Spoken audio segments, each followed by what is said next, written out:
As we continue our discussion on entrepreneurial thinking, we want to talk about entrepreneurial behaviors. Specifically, we want to understand how entrepreneurial behavior results and influences our mindset and our motivations, and how it's connected to those. Specifically, we're going to take a look at 4 different areas. We're going to talk about confidence and what role that plays in entrepreneurial behavior.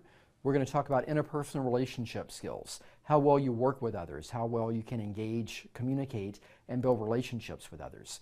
We're going to talk about social capital, and you may be familiar with financial capital or intellectual capital, but with social capital, we're going to be talking about to what extent you have rich relationships, that you have diverse relationships, and that there are people within your circle and within your network, and within the network of those that you have a network with, and what role that plays in your entrepreneurial success.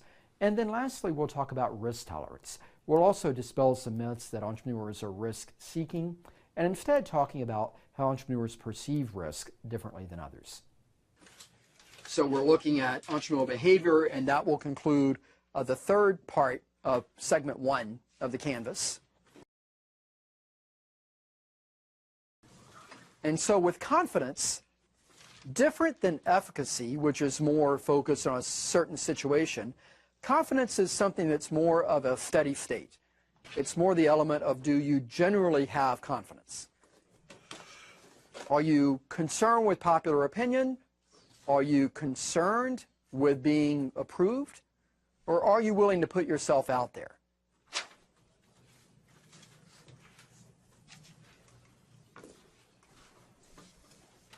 Interpersonal relationship skills can play a role in that. What we mean here is some element of either likability or effective communication, and that you can engage with people. This is something that a lot of people would argue we are losing. People are less social than they used to be. Now, you may have 1,000 Facebook friends, but you don't know how to walk into a room where you don't know anyone, and 30 minutes later have met 15 people and know something about them. Why is that the case? People skills. People skills. Where do you learn people skills? What class are you taught that in? You typically aren't. We'll teach you math and English and science, but we don't necessarily teach relationship skills. Where do you learn them? By practice. Home, community. What do most people do at home these days? You play video games, you watch TV, you browse the internet. No surprise that you don't get good at something that you never practice. So in that way, again, these interpersonal relationship skills play a central role in a lot of entrepreneurial success. Why is that the case? Why did these relationship skills help you? You're good at talking to people, and they're probably more likely to buy into your idea. Okay. If you are persuasive, if you are engaging, if you communicate well, people may have more confidence in your idea. I sold you that I was a good golfer, but you feel better about what you're hearing, and or you're more likely to listen and hear people out. Well, you're not likely to succeed if you don't have, like, friends in the market. That It helps to have friends. It helps to know people. If I wanted to introduce a product in the Target, what might I do? You could befriend some of the employees of Target or something. Okay, so I'd go to the cashier and strike up a conversation. I mean, you Okay, could befriend some of the higher ranking. so how do I befriend a higher ranking official at Target? I guess you gotta start out low. So what do? I have a product. I have the next version of this slide advancer that I think is going to be a big winner. I want to sell it at Target. What does your typical person do? What do? You want to be a vendor for Target. Set up a meeting. You go to their website. You try and find the link for how do I complete an application to be a vendor. You fill out that application. They ask you to document for the first 10,000 units that you've sold, who have you sold them to and at what price point.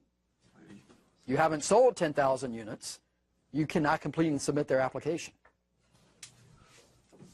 Okay. What else might you do?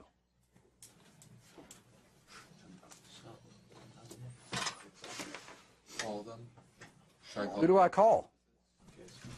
I call the front desk and say, hey, I'd like to talk to somebody about selling my product with you. What are they going to do? Direct me to their website. Thank you for your interest. Target.com. Goodbye. I guess you could try and contact someone who already is selling something. Okay, I could try and partner with someone that already sells to Target And try and get a connection. and try and get a connection then, or I could see, do I know anybody?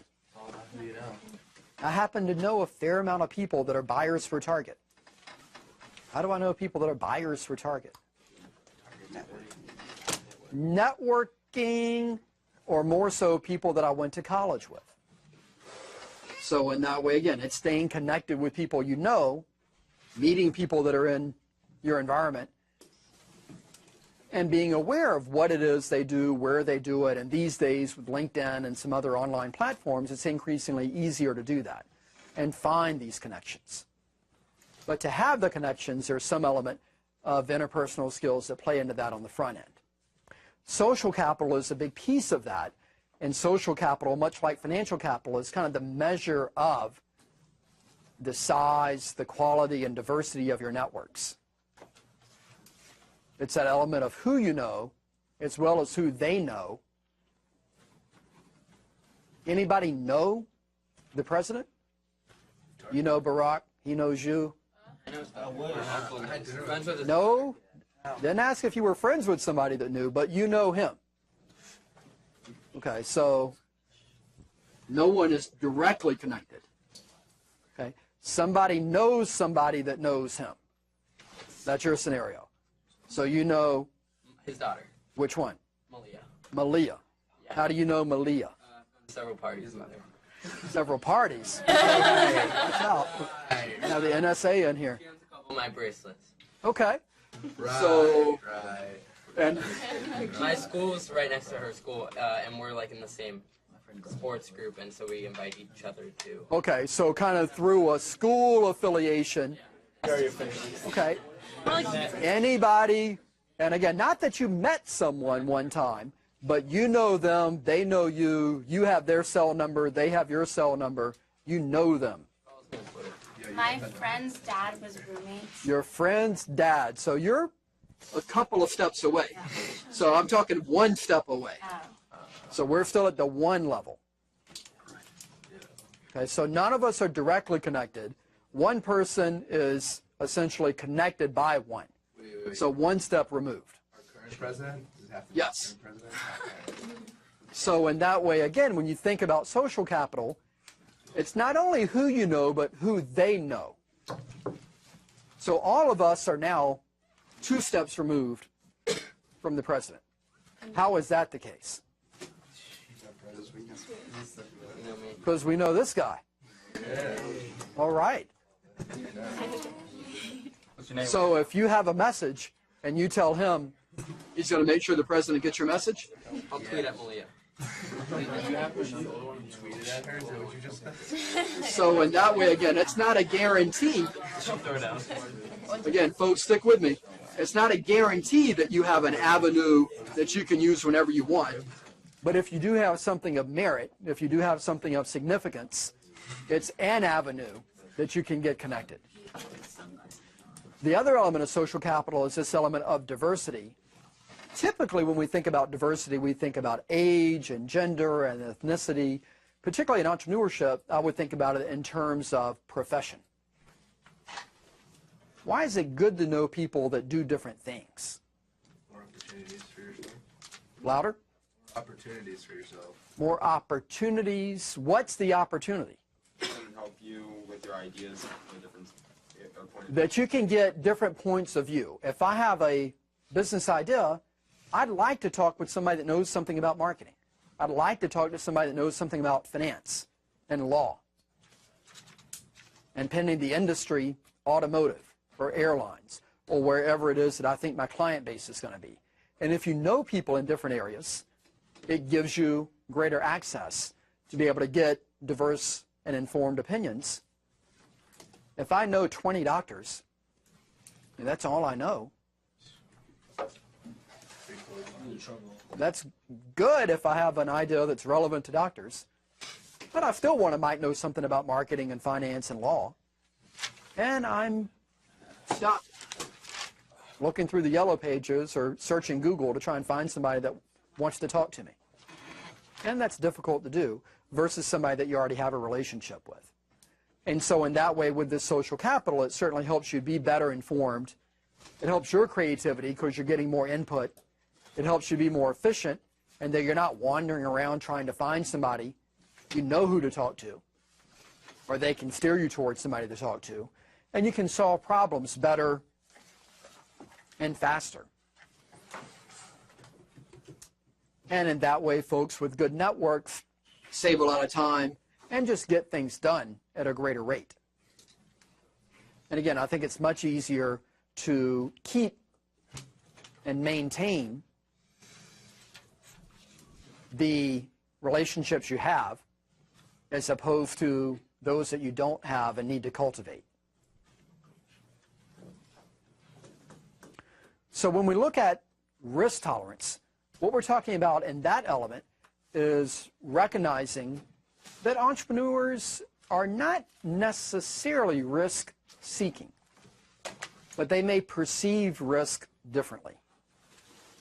My friend the chocolatier did not see doing a startup as risky. What might have influenced her decision of not viewing a startup as risky? Too optimistic. Too optimistic could be one. Know someone with a successful startup? She knows people that had success with it. What if she had worked for big companies and had been laid off 3 times? You have the experience to start. Okay, you have some experience, but you also think that a big company might be risky. Because if I've been laid off from 3 different companies before, joining a company is no guarantee of employment in her experience. After losing your job 3 times, losing your job again doesn't seem like a big Okay, and you've been there before. You've tried something that didn't work out. So in that way, again, the risk tolerance is very much in kind of the eye of the beholder. So in summary, we've looked at entrepreneurial behavior, and we've thought about 4 central elements. We've talked about confidence, we've talked about interpersonal relationship skills, we've talked about social capital, and we've talked about risk tolerance. And so in that way, you can go through, you can think about these, you can measure these, and you can also chart these as critical factors to be helpful in developing your entrepreneurial behavior.